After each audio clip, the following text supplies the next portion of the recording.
Have you ever wondered what truly reveals a man's character? Beyond his words or any promises that he makes, beyond his outward appearance, beyond his physical attraction, beyond all of these things, what actually reveals his true character?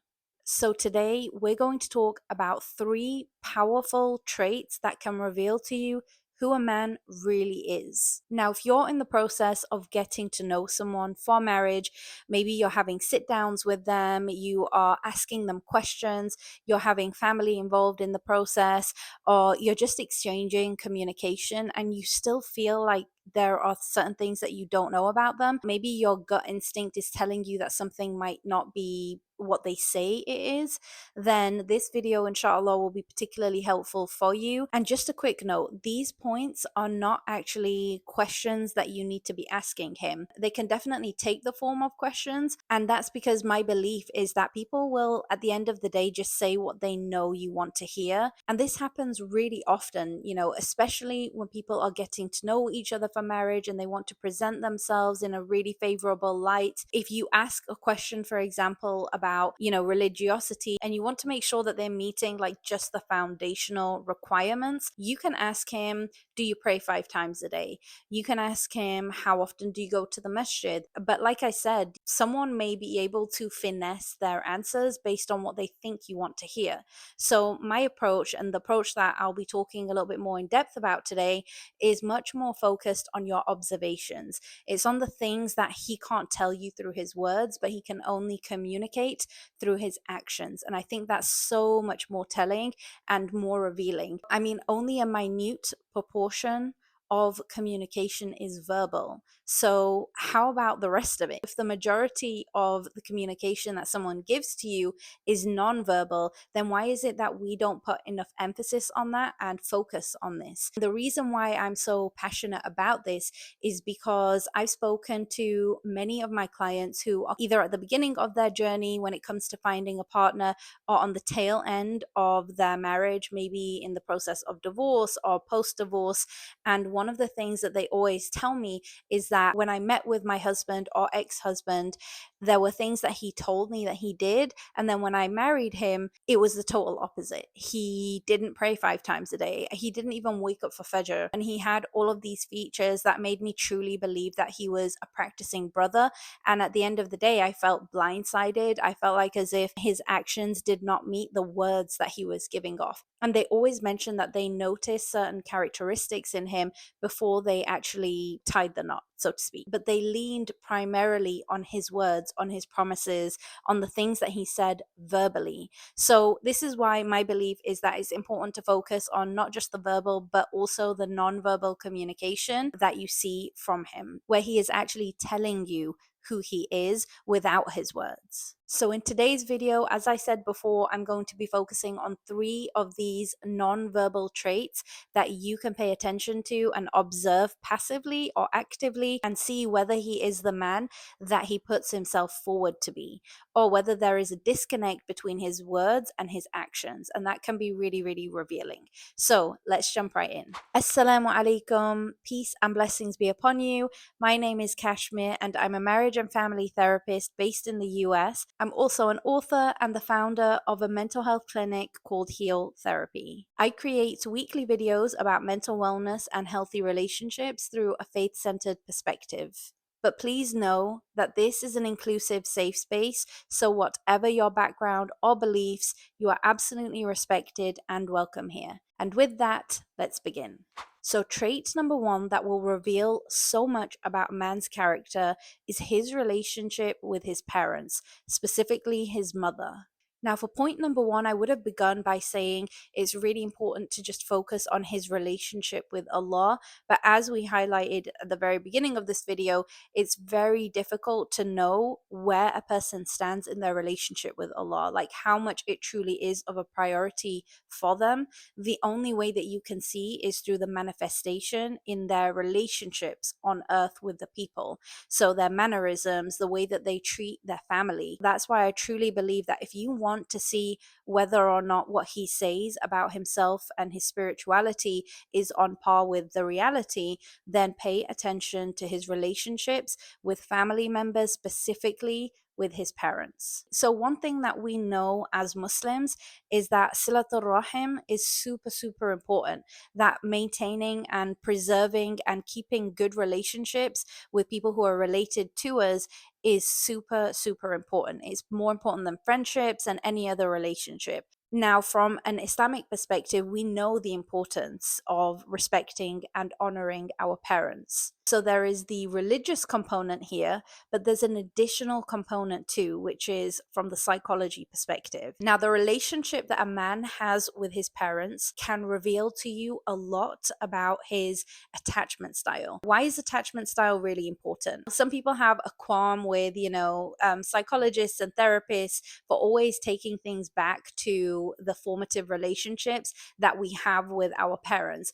But I truly believe, especially from the work that I do with my clients, that so much of it comes from relationships that they were able to forge or unable to forge with their primary caregiver, being their mother in most cases. And now the attachment style is not just important because it tells you whether he is avoidant or anxiously attached or dysregulated. That kind of information can actually indicate to you what he will bring into his relationship with a future spouse. So if that is you and you know that he has an anxious sort of attachment, is that something that pairs well with your attachment style? And that should invite you to go inward actually and look at yourself and reflect over your own attachment style, because two anxious people can be very disastrous in a relationship together. What we would be hoping for is someone with a secure attachment, but that's not always going to be the case, and it sometimes can be difficult and rare to find someone with that attachment style. For instance, someone who has a disorganized attachment style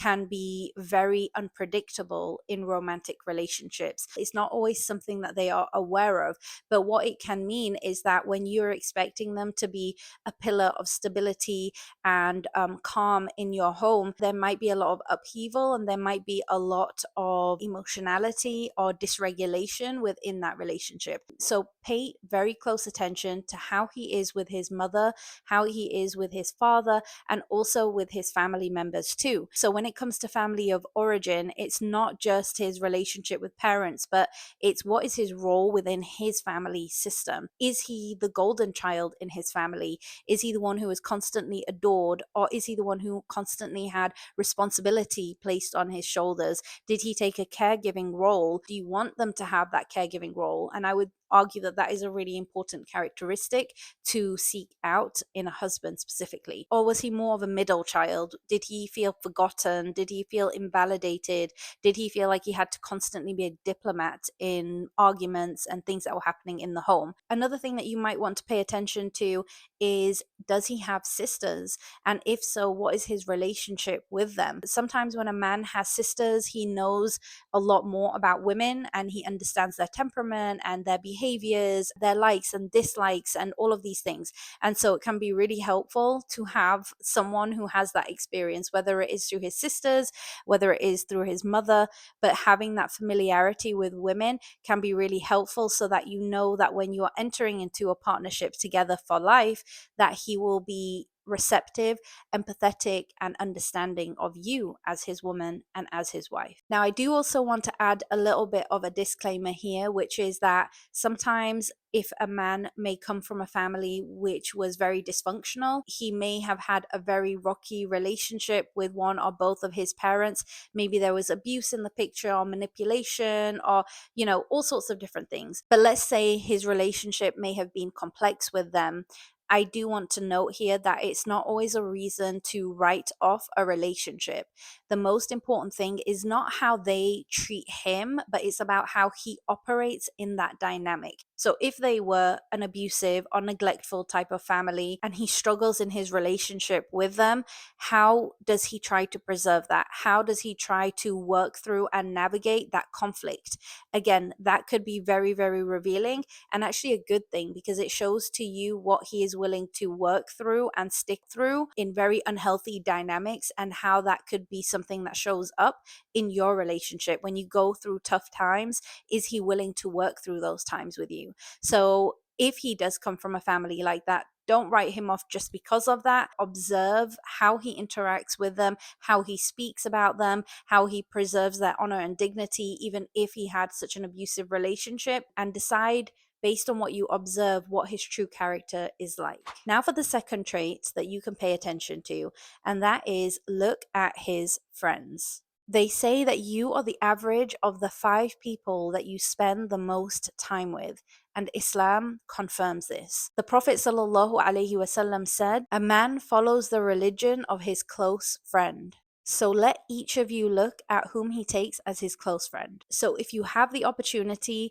look into who his close friends are. If you see them around, see how they act, see how they behave. Do they talk about Allah? Do they take him to the masjid? Where did he meet them? Did he meet them at a hookah lounge or a shisha cafe?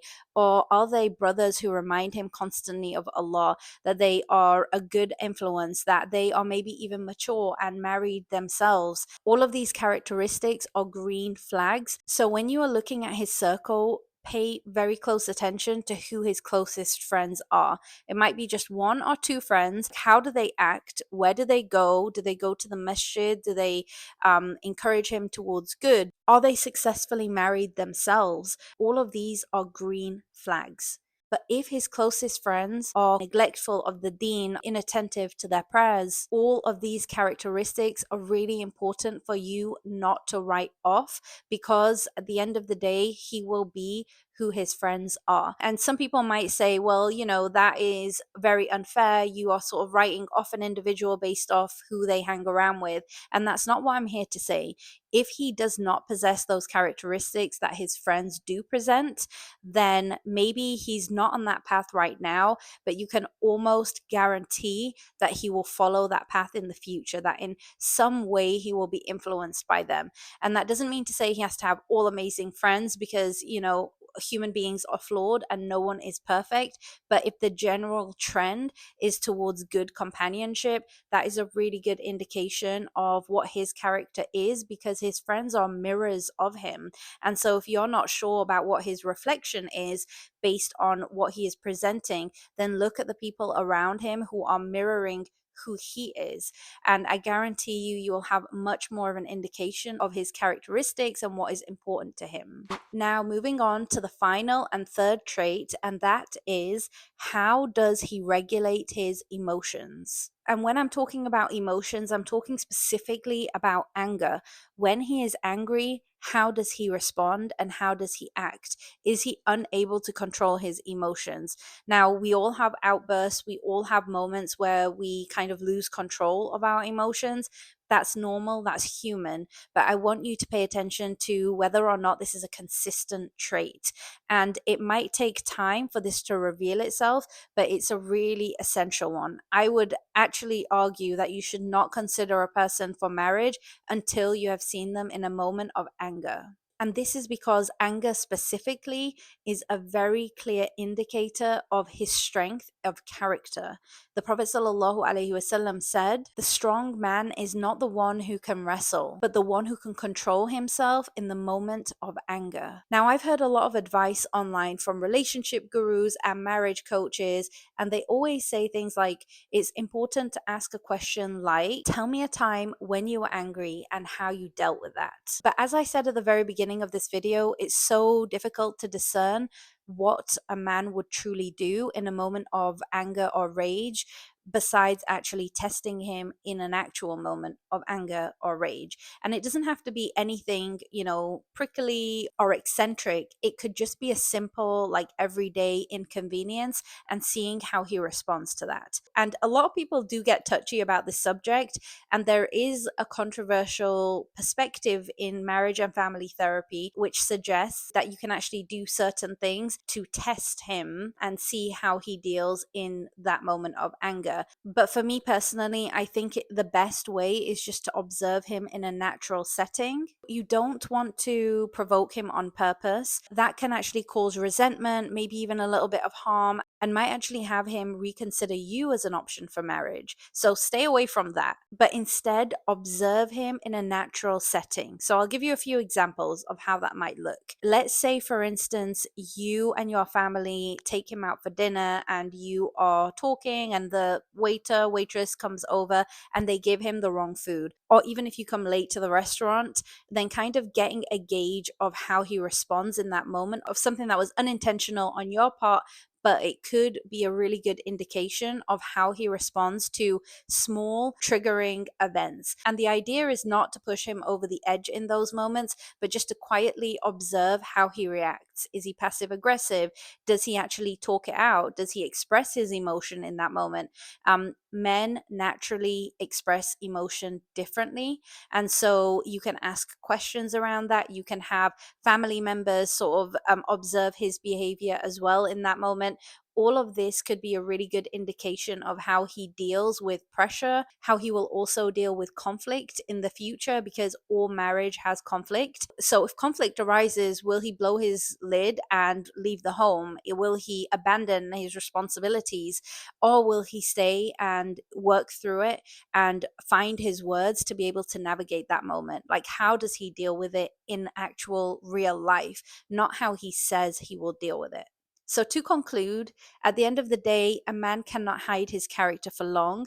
The same applies for women. And inshallah, to be fair, I will make a video in the future about women and how you can reveal the character of a woman for any brothers who may be watching.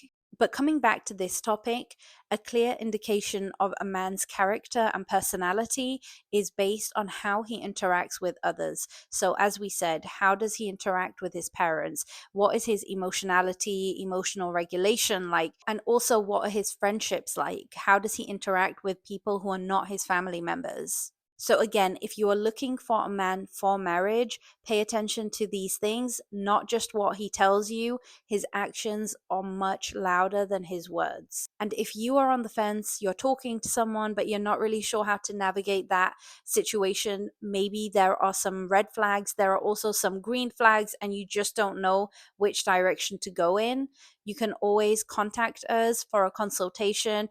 Our clinic is open for premarital and also marital therapy. We offer free 15-minute consultations for all the requests that we receive, and the information is in the description below. May Allah bless you with good company, righteous character, and the wisdom to discern truth from deception. Allahumma ameen. If you benefited from this reminder, make sure to like this video and share it with someone else who would benefit from it, and subscribe for more content like this. Also, I'd love to know in the comments, what do you think are some traits that truly reveal who a man is? And until next time, Assalamu alaikum, peace and blessings be upon you.